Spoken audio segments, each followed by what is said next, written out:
All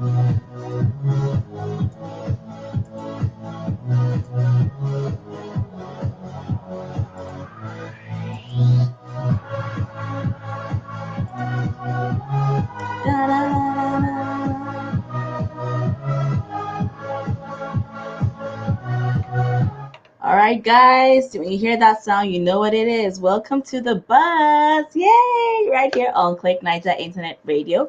I'm your favorite host with the most, Makcit, aka Purplediva. You know it.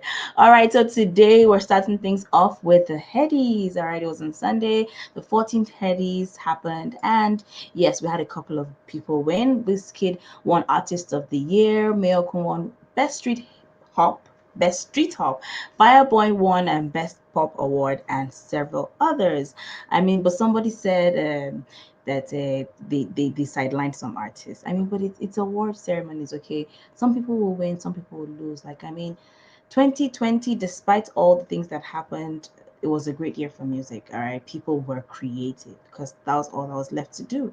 But anyway, we pray for more wins in the future. All right, so this week too, the Wellingtons gave us a bundle of joy. At the start of the week, ADESUA'S Tommy Wellington marked her birthday with beautiful photos of herself sporting a baby bump. And like before people could say, congratulations, when, you know, and all that, they just dropped that their bundle of joy arrived 4 weeks prior to the birthday. Like, aww. Anyway, we're so excited about it. I mean, people were excited. Like, these people are like the sweethearts of Nigeria at the moment. I mean, the way Americans love the Obamas. Yeah, that's how people love the Wellingtons. All right. I mean, so it was awesome. There was a massive outpour of love for the Wellingtons, and ADESUA'S appreciation tweet was another heart warmer. Now, she wrote, my favorite thing about all the well wishes is the amount of praise and thanks that has gone up to God on our behalf. Like, I mean, gratitude is it. Gratitude is just it. All right. She just made sure that all the praise went back to her own creator. Okay. And we were happy for the Wellingtons, but we move on. Okay. Rema dropped Bounce, produced by Maven boss Don Jazzy, who also featured in it. Okay, yeah, you might think, okay, what was he doing? Singing, maybe. The track was released on Friday this week, and by Saturday had gone up to #1 on Apple Music Nigeria. Someone said the artwork looked demonic as it had aliens and stuff on it, but that's the least interesting thing about it. The clip released by Don Jazzy actually has Jazzy doing the bounce with his badonka dizzle. Well, it's actually his face on women's bodies, okay, not necessarily Don Jazzy himself. All right, so yeah, that's it. You can see Don Jazzy shaking it. All right. Anyway, so yeah, that's the track. All right, but still on Don Jazzy. Okay, this week the Maven boss acquired another lavish looking property, and he shared the good news on Instagram. He wrote, added this new crib to the portfolio. Shh, my neighbors are sleeping.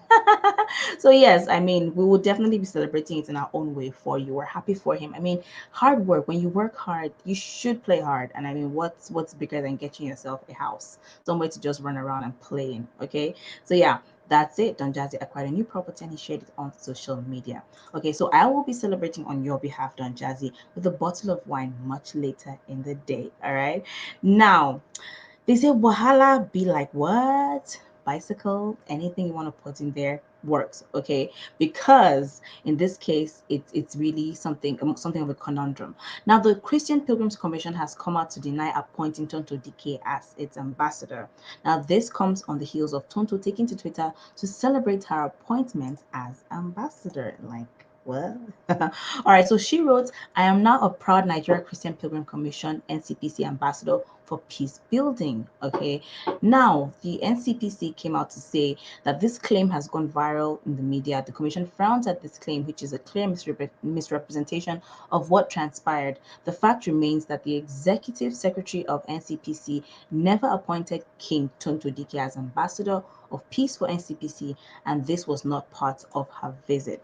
Now, apparently, the NCPC in their the press release said she only came on a courtesy visit to the executive secretary, that is Reverend Pam, yeah, and that was it. Now, the of course, the commission put out a press statement saying that that was just it. There was nothing more to it. So they are not partnering with her because she only came to tell them that she wanted to partner in the area of peace building, which sounds well and good, right? But so if somebody comes to me and says, I want to partner with you, do they have the right to go and say, well, I am partnering with this person, even though there were no documents signed and all that? I mean, in her own way, she's an ambassador of peace, right? Anyway, we move on. Now, ex-BB Niger housemate Katrina trended on Thursday after denying a female fan who tattooed her name on her body. Okay. Now, several celebs, including Kelly Handsome, Ada Ame, and Tibo, former BB Niger housemates, went for her and also advised fans to beware of who they consider role models. Kelly Handsome also asked for the girl's details, saying he had something for her.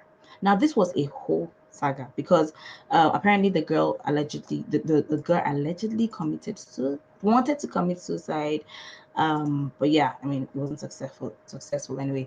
Now, Bobrisky had earlier shaded Katrina, saying people should take note of whose names they tattoo on their bodies, as not every celeb has money. Ouch, Bobrisky. Now, the story progressed, and we heard that lady with the tats supposedly took sniper to end her life. Now, even after this, Katrina said the lady was being desperate and alleged it was a fake suicide attempt, as she never tried reaching her, even though her personal number is on her social media bio. Now, she said she only got calls and saw the mentions that the lady took the harmful substance. And in a series of tweets, she said she'll be more careful with the kinds of requests that she makes on her handles, because apparently she posted that, when will somebody do a tattoo of her on their own body? You understand? I mean, but it seems like she was just being sarcastic, considering it's the trend at the moment, right? Now, because she says she doesn't endorse tattoos, it's not something that she likes, and she also called on celebs to stop celebrating the trend. Now, she said, thank you for the thought of tattooing my name on your precious body, but that's all you get for being so desperate as to faking something as deep as suicide. I started life at 16 years. I was never desperate. My hard work and consistency brought me this far. Now, a lot of people say she was so harsh. A lot of people said things about her, but I guess she stood to her own ground and said this is not something that she endorses. And another Nollywood actress, Blessing, also came out to say it's not something that she wants. Nobody should tattoo her name on their bodies, because she's even looking for who to tattoo his name on her body so that she'll get paid, since that's the trend. All right, now we move on. We proceed. Now this one is some gist. Okay, so what do you think? What's the definition of the word demystify? When you hear the word demystify, what comes to your mind? All right, so a lady seemed to misconstrue its meaning, causing herself to be dragged alongside the female gender as a whole. Why now? Why will we get dragged for something we know nothing about? So Twitter user at Lady Tiffs _ trended for a conversation on Clubhouse, that is an iOS app with random chat rooms, after she shared a screenshot of a conversation she had with a guy who said he wanted to demystify her. Now, in the conversation, he said, to be honest, just need to meet you in person, need to interact with you more intensely, demystify you for myself. And the lady said, men are weird. Is there anything weird about a man wanting to demystify you? Like, I even think it's kind of sexy, it's kind of sweet, it's cool.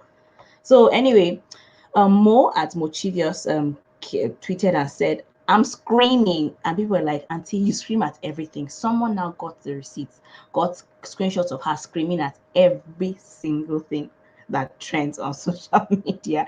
At the end of the day, Mo got dragged even more than Lady Tiffs herself. All right, now them sabi that one. I mean, but please make sure you understand things before you come out to make a fuss about it. All right, before you end up being dragged. Now, this next one is music. All right. Rikasani's airworm track Thunder Fire You has been banned by the National Broadcasting Commission, and apparently radio houses are being fined for playing the song. Aww. Now, Rikasani tweeted, this himself, and underneath the tweet announcing the developments, a couple of fans seem to agree with the NBC's decision, saying Nigerians don't joke with curses. I mean, the song does say "Thunder Fire You," like for all the games you've been playing, for all the things you did, for all the lies and stuff like that. But someone had a divergent view. Now, this person tweeted, "It be like NBC boss X, don't send them the song and he choke them. Lol. Too late, we already have the song in our heads and they can't ban our heads." Of course not. They can't ban your heads, but hey, it definitely will affect the reach of the song. But people actually also said that, for someone with Rick Hassani's um musical talent, he should probably do more in songwriting, considering we all know what is expected and what is approved for radio listening. All right, now moving on, people. This week, Elon Musk broke the internet after it was announced that he was now the richest man on the planet, in the world, with a net worth of more than 185 billion US dollars. God. When? Now, this happened after he made $9.8 billion in a day.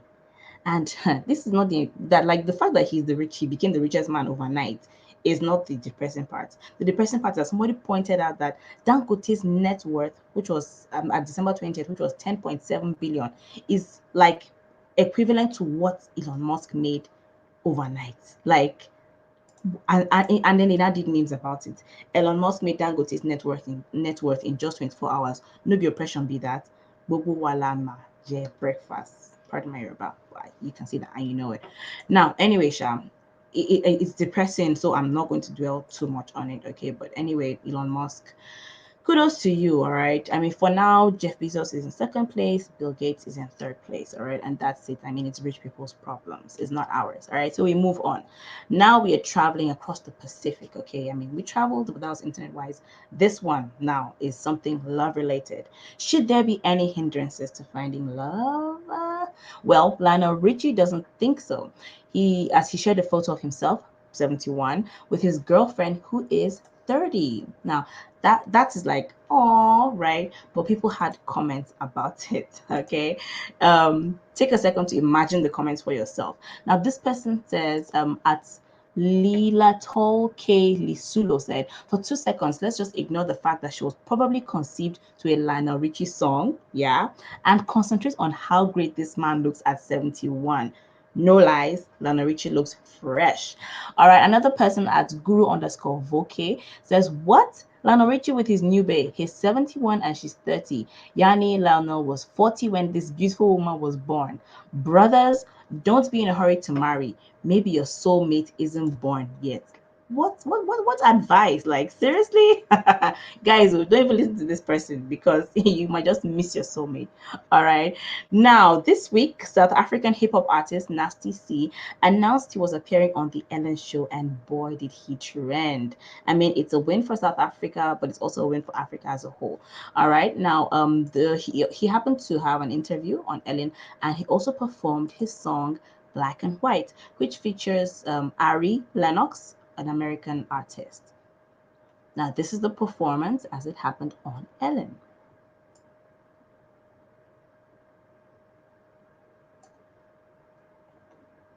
Now, people were proud of it. They said Narcissi held his own, and of course, Ari Lennox held her own too. Now, the song surpassed 1 million views days after it was released and stayed in the top 3 YouTube videos for several days as well. It is the lead single of Rhythms of Zamunda, the compilation inspired by Coming to America.